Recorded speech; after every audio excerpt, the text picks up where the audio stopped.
दोस्तों, इस कहानी का नाम है रानी के दो बेटे। चलिए शुरू करते हैं। बहुत पुरानी बात है। एक राजा की दो रानियां थी, बड़ी रानी और छोटी रानी। घर में बड़ी रानी की ही मर्जी चलती थी। छोटी रानी को अवध करके रखा गया था। राजा भी छोटी रानी से उदासीन रहते थे। छोटी रानी के दिन अत्यंत कष्ट में बीत रहे थे। छोटी रानी के दो पुत्र थे, शीत और बसंत। राजा अपने दोनों बेटों का भी ख्याल नहीं रखते थे। दोनों को ना तो अच्छा भोजन मिलता था, ना अच्छे वस्त्र। बड़ी माँ की जली कटी बातें भी उन्हें सुननी पड़ती थी। छोटी रानी सब देखती एवं सहती थी, पर बड़ी रानी को इससे भी संतोष नहीं था। वो हमेशा छोटी रानी को नीचा दिखाने की चेष्टा करती रहती। एक दिन दोनों रानियां नदी में स्नान करने गई। बड़ी रानी ने छोटी रानी को अत्यंत प्यार से कहा, आओ तुम्हारे बाल धो दूं। बाल धोते धोते उसने चुपके से एक दवा की टिकिया उसके माथे पर घिस दी। दुखियारी छोटी रानी देखते ही देखते एक तोता बनकर टीटी करती हुई उड़ गई। घर आकर बड़ी रानी ने कहा, छोटी रानी तो नदी में डूब गई। राजा ने सहज ही विश्वास कर लिया, मानो राजभवन की लक्ष्मी चली गई। राजभवन में अंधकार फैल गया। छोटी रानी के दोनों पुत्र शीत और बसंत की दुख की कोई सीमा न रही। उधर तोता बनी छोटी रानी उड़ती उड़ती एक राजा के राजभवन में जा बैठी। राजा ने कहा, सोने का तोता। राजा की बसंत लता नामक एक सुंदर बेटी थी। वह बोली, पिताजी मैं उस सोने के तोते को लूंगी। राजा के आदेश से उस तोते को पकड़ लिया गया और एक पिंजरे में बंद कर दिया गया। दिन बीतने लगे। उधर बड़ी रानी के 3 पुत्र हुए, लेकिन ये क्या, सभी पुत्र अत्यंत दुबले पतले, हड्डियों का ढांचा। मात्र ऐसा लगता था मानो फूंक देने से वे उड़ जाएंगे। बड़ी रानी का तो रो रो कर बुरा हाल। वो बड़े जतन के साथ अपने पुत्रों का पालन करती, खूब पुआ पकवान खिलाती, लेकिन वे मोटे नहीं हो पा रहे थे। संटी की तरह ही दुबले पतले थे। दूसरी ओर बड़ी रानी शीत बसंत को ठीक से खाना भी नहीं देती थी, फिर भी वे मोटे ताजे थे। ये देखकर वह और भी कुर्ती। एक दिन जब शीत और बसंत पाठशाला से पढ़कर लौटे, तो देखा उनकी बड़ी माँ रणचंडी बनी हुई है। उसने उन्हें देखते ही गालियों की बौछारें शुरू कर दी।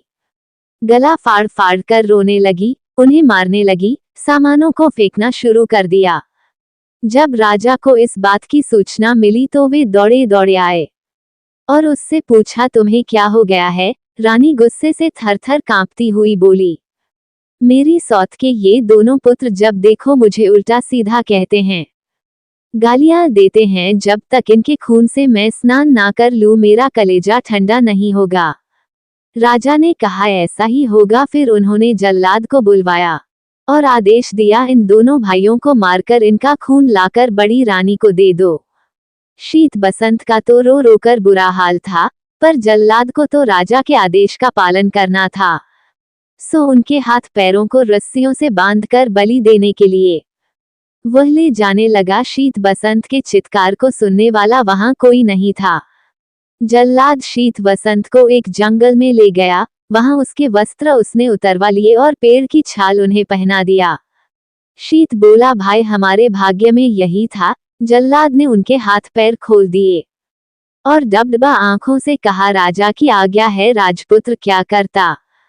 मुझे मानना ही था, पर तुम लोगों को मैंने अपनी गोद में खिलाया है, तुम्हारा खून मैं कैसे कर सकता हूँ। मेरे कपाल में जो लिखा है होगा। तुम वकल के ऊपर चादर ओढ़ लो और इस जंगल से निकल जाओ। कोई तुम्हें राजपुत्र के रूप में पहचान नहीं पाएगा। ये कहकर उसने उन्हें जंगल से बाहर निकलने का मार्ग बता दिया और खुद राजभवन की ओर लौटने लगा। रास्ते में उसने एक कुत्ते एवं सियार को मारा और उसका खून बड़ी रानी को दे दिया।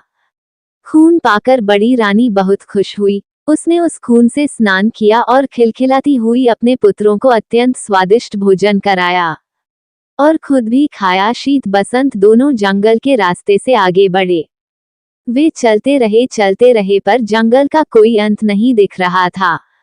थककर वे एक पेड़ के नीचे बैठ गए। बसंत ने कहा, भाई बहुत प्यास लगी है, पानी कहाँ मिलेगा? शीत बोला, हम लोग इतनी दूर तक चलकर आए हैं, पर पानी तो कहीं नहीं दिखा, परंतु प्यास के कारण मेरी तो बहुत बुरी हालत हो गई है। बसंत बोला, ठीक है, तुम यही प्रतीक्षा करो, मैं देखता हूँ कि आसपास कहीं पानी है या नहीं। शीत ने कहा। शीत पानी की तलाश में चला। एक जगह उसे एक तालाब दिखाई दिया। समस्या थी कि पानी लेकर जाए कैसे। उसे अपनी चादर का ख्याल आया। अगर चादर को पानी में अच्छी तरह भिगोकर ले जाया जाए तो वसंत की प्यास मिट सकती है। ये सोचकर वह तालाब में उतरा। जिस राज्य की सीमा के अंतर्गत वह तालाब था, उस राज के राजा का अचानक देहांत हो गया था। राजा की कोई संतान नहीं थी। समस्या उत्पन्न हुई कि राज सिंहासन पर कौन बैठेगा। सिंहासन को तो खाली नहीं रखा जा सकता है। इस पर काफी विमर्श हुआ। अंत में मंत्रियों एवं प्रजा ने मिलकर तय किया कि जिस व्यक्ति के माथे पर राज तिलक होगा उसे ही राज सिंहासन पर बिठाया जाएगा। योजना अनुसार एक सफेद हाथी की पीठ पर सिंहासन बांधकर हाथी को छोड़ दिया गया। वो हाथी माथे पर राज तिलक वाले व्यक्ति की खोज में निकल पड़ा। इस क्रम में वह उस तालाब के पास पहुंचा जहां शीत अपनी चादर को पानी में भिगो रहा था। शीत के माथे पर राज तिलक देखते ही सफेद हाथी ने उसे अपनी सूंड से पकड़ा और सिंहासन पर बिठा दिया। शीत बसंत बसंत पुकारने लगा, पर सब बेकार। सफेद हाथी शीत को लेकर तेजी से नगर की ओर चल पड़ा। इधर बसंत पेड़ के नीचे बैठा भाई के आने का इंतजार कर रहा था। बहुत देर तक जब उसका भाई नहीं आया तो वह डर के मारे रोने लगा। रोते रोते सारा दिन बीत गया। रात हुई तो रो रो कर वह वहीं सो गया। दूसरे दिन सुबह एक सन्यासी उधर से गुजरा। बसंत को उस हाल में देखकर उसे बड़ी दया आई। उसने उसे गोद में उठा लिया और जंगल में बनी अपनी कुटिया में ले गया। उधर सफेद हाथी शीत को लेकर उस राज्य की प्रजा के समक्ष उपस्थित हुआ। सभी ने नए राजा का स्वागत किया। शीत को राज सिंहासन पर बिठाया गया और उसे राज तिलक लगाया गया। शीत को कुछ समझ में नहीं आ रहा था कि हो क्या रहा है। उसे रह रह कर अपने भाई बसंत की याद आ रही थी। समय बीतने लगा। शीत ने परिस्थिति से समझौता कर लिया। वह कुशलता पूर्वक राज का संभालने लगा। अब उसे किसी भी चीज का अभाव नहीं था। उधर बसंत जंगल में सन्यासी की कुटिया में अपने दिन बिता रहा था। वह रोज हवन के लिए जंगल से लकड़ियां चुन कर लाता, पूजा के लिए फूल तोड़ कर लाता और जंगल के कंदमूल खाकर अपना पेट भरता था। कभी कभी वह सन्यासी के पास बैठकर शास्त्रों एवं वेदों का ज्ञान भी प्राप्त करता। शीत और बसंत के पिता पर दैवीय आपदा आई। उनका सारा राज्य नष्ट हो गया। राजा सब कुछ छोड़ छड़कर अज्ञातवास को चले गए। बड़ी रानी की दशा भी अत्यंत दयनीय हो गई थी। भिक्षा मांगकर जीवन निर्वाह करने की नौबत आ गई, परंतु उसके फटे चितर गंदे कपड़ों को देखकर लोग उसे दुख देते। एक दिन दुखी होकर बड़ी रानी अपने तीनों पुत्रों के साथ समुद्र के किनारे खड़ी थी। अचानक समुद्र की लहरों में तीनों पुत्र बह गए। रानी ने अपने पुत्रों को बचाने की बहुत कोशिश की, पर सब बेकार। दुखी होकर वह भी समुद्र में कूद पड़ी। उधर राजा की बेटी बसंत लता अब बड़ी हो गई थी। अपनी रूपवती कन्या के लिए राजा योग्य वर की तलाश कर रहे थे, पर वैसा वह उन्हें मिल नहीं रहा था। तब रानी से परामर्श कर उन्होंने स्वयंवर का आयोजन किया। स्वयंवर सभा में अनेक राज्यों के राजपुत्र उपस्थित हुए। राजा ने घोषणा की कि सारे राजपुत्र अपने आसन पर बैठेंगे और वसंत लता हाथ में माला लेकर सभी के सामने से गुजरेगी। जो राजकुमार उसे पसंद आएगा उसी के गला में वह वरमाला डालेगी। इधर बसंत लता ने स्वयंवर के लिए श्रृंगार करना आरंभ किया। बालों का जुड़ा बनाया, आंखों में काजल लगाया, पांव में आलता लगाया। फिर तोता बनी रानी से पूछा, और मुझे क्या चाहिए? तोते ने कहा, मैं अगर तुम्हारी जगह होती तो पांव में सोने की पायल पहनती। इससे रुनझुन की बहुत मधुर आवाज आती है। बसंत लता ने सोने की पायल पहन ली। फिर पूछा, बोलो और क्या चाहिए? मुझे तोते ने कहा, अगर मैं तुम्हारी जगह होती तो सोने की जड़ी वाली सड़ी पहनती। तोते की बात सुनकर बसंत लता ने सोने की जड़ी वाली सड़ी पहनी। फिर तोते ने कहा, अब तुम हीरे का हार पहन लो, बहुत सुंदर लगोगी। बसंत लता ने हीरे का हार पहन लिया। फिर पूछा। अब तोते ने कहा, नाक में मोती की लौंग, कानों में जराफ, कर्ण फूल और मांग में हीरे का टीका पहनने से ही नारी का श्रृंगार पूरा होता है। बसंत लता ने सारी चीजें पहन ली। तब तोते ने कहा, सब तो हुआ, पर गजमुक्ता ना होने से श्रृंगार तो पूरा होगा ही नहीं। तुम्हारे पास तो गजमुक्ता है ही नहीं। अगर स्वयंवर में आए हुए राजकुमारों में से कोई गजमुक्ता ला तो समझना वही तुम्हारा योग्य वह है। ये सुनकर बसंत लता ने सारे 7 श्रृंगार उतार दिए और घोषणा करवा दी कि जो राजकुमार उसके लिए गजमुक्ता लाएगा उसी से वह विवाह करेगी। घोषणा सुनते ही सारे राजकुमार गजमुक्ता की खोज में निकल पड़े। राजकुमारों ने सुना था कि सभी हाथियों में गजमुक्ता नहीं होती है। समुद्र के किनारे पाए जाने वाले किसी किसी हाथी में ही गजमुक्ता होती है।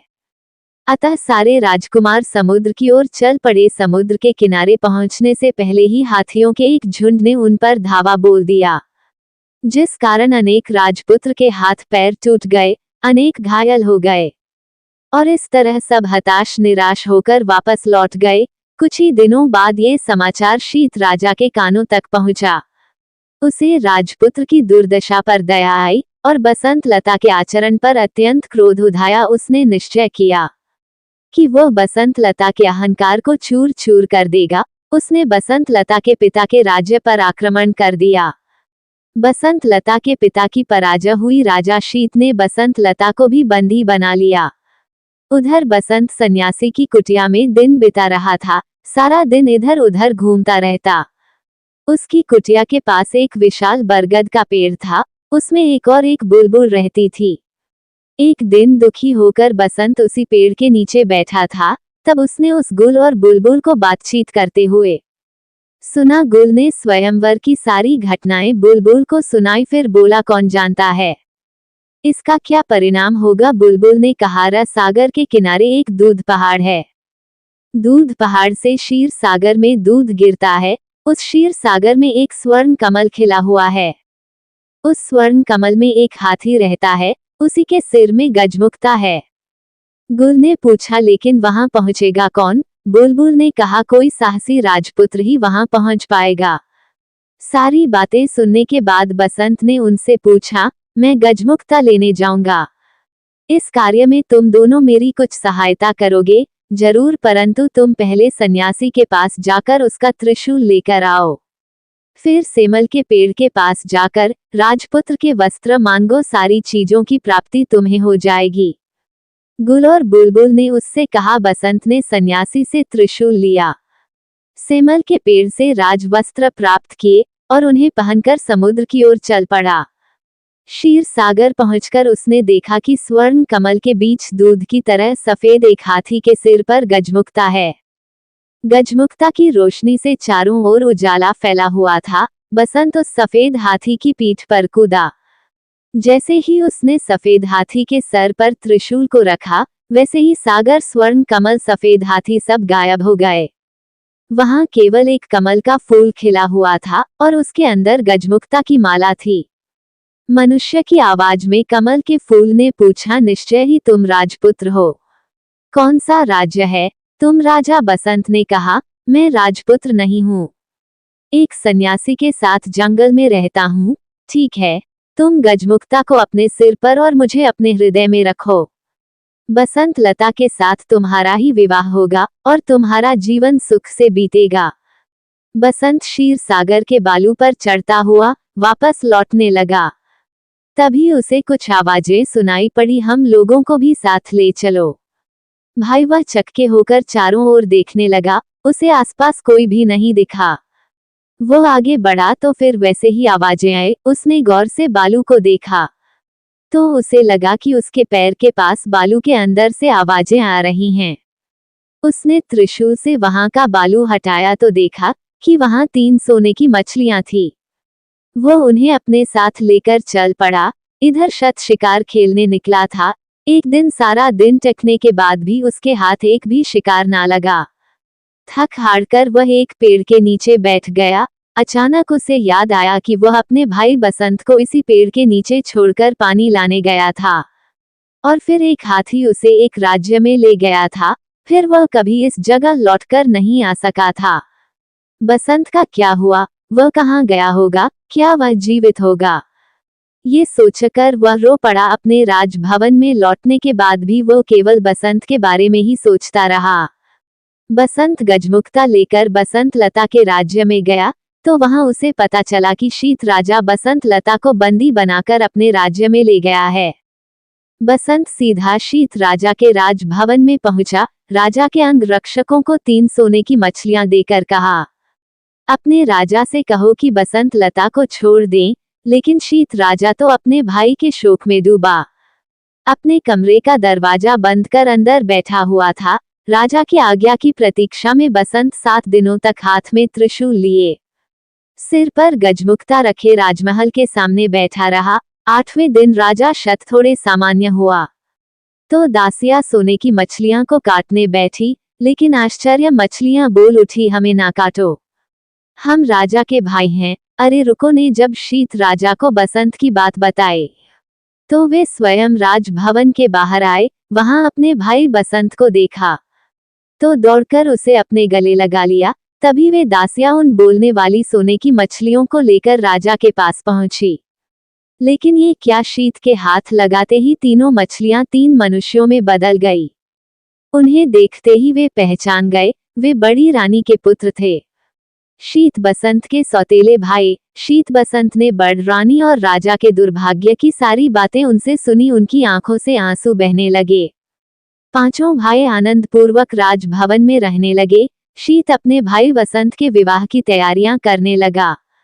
उसने बसंत लता के पिता के पास समाचार भेजा कि उन्हें मुक्त किया जा रहा है। पिंजरे के तोते ने बसंत लता को खुशखबरी दी, गजमुक्ता लेकर राजपुत्र आ गया है। बसंत लता बोली, जानती हूँ। उसी समय एक दासी दौड़ती हुई आई और उसने प्रसन्नता पूर्वक कहा कि गजमुक्ता लाने वाला राजपुत्र राजा शत के ही भाई हैं। बसंत लता बहुत खुश हुई। उसने तय किया कि वह अपने प्रिय तोते को आज अपने हाथों से स्नान कराएगी। उसने कपिला गाय के दूध में कच्ची हल्दी को पीसकर दूध में मिलाया और उससे तोते को स्नान कराने लगी। इस क्रम में बसंत लता के हाथ से तोते की दवाई पूछ गई। देखते ही देखते तोता एक सुंदर नाड़ी बन गया। बसंत लता ने आश्चर्य से पूछा, तुम कौन हो, परी या देवी? वह बोली, मैं राजरानी हूँ। शीत और बसंत मेरे ही बेटे हैं। उसके बाद उसने अपने साथ घटी सारी बातों को उसे बता दिया। अगले दिन बसंत लता के साथ बसंत का विवाह धूमधाम से संपन्न हुआ। विदा के समय बसंत लता ने अपने पिता से कहा, मैं पालकी में अकेले ही जाऊंगी। पिता बोले, ये क्या बात हुई? बसंत लता बोली, मैंने प्रण लिया है कि सुबह प्रार्थना के समय अकेली रहूंगी। पिता बोले, ठीक है, जैसा तुम चाहती हो वही होगा। सभी से विदा लेकर बसंत लता सुंदर पालकी में बैठ गई। उसने चुपके से छोटी रानी को अपनी पालकी में बिठा लिया। बसंत भी अपनी पालकी में बैठ गया। राजा शीत के महल के पास जपा रुकी, तब उससे बसंत लता के अलावा एक अपूर्व सुंदरी नारी भी उतरी। सब उसे आश्चर्यचकित होकर देख रहे थे।